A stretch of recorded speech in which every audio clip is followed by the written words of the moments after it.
Саламатсыңарбы балдар? Бүгін сілер менен биргеликте математика сабагын баштайбыз. Анда баарыңар балдар калем сап, альбом, боекторуңарды алып сабакка даяр болгула.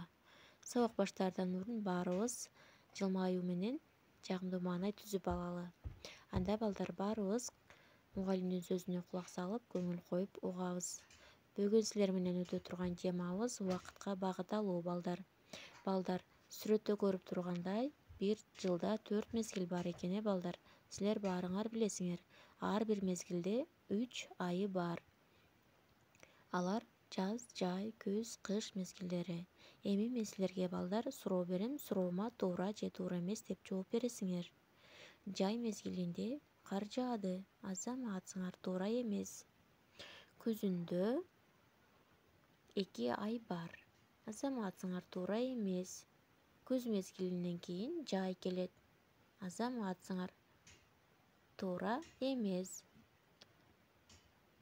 Кышында бак дарактар гүлдөп, абдан күн ысыды. Азаматсыңар, туура эмес.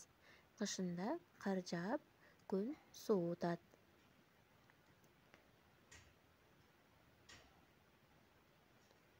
Жазында күн жылып, карлар ээрип баштайт. Азаматсыңар, туура. Эми балдар бир күндүк убакытты кантип өткөрөбүз биргеликте айталы. Убакытка багыт алуу. Эртең мененки убакыт бул эртең менен уйкудан туруу. Андан кийин бети колду жууп, тазалануу. Андан кийин сергек жашоо үчүн көнүгүүлөрдү аткарабыз. Үй бүлөбүз менен биргеликте эртең мененки тамактанууга отурабыз. Андан кийин мектепке барып мыкты билим алуу. Таза солуу жазуу.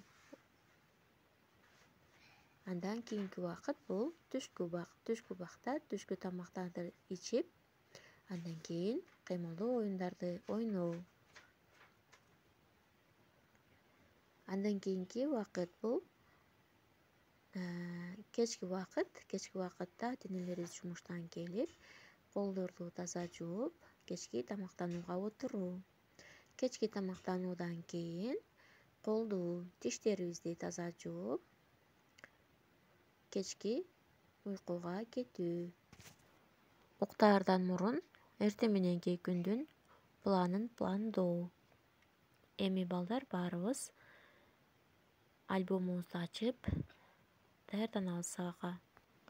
Эми балдар альбом барагыңарды 4кө бөлүп, ар бир бөлүгүнө жаз, жай, күз, кыш 4 мезгилде сүрөткө тартып боейсуңар.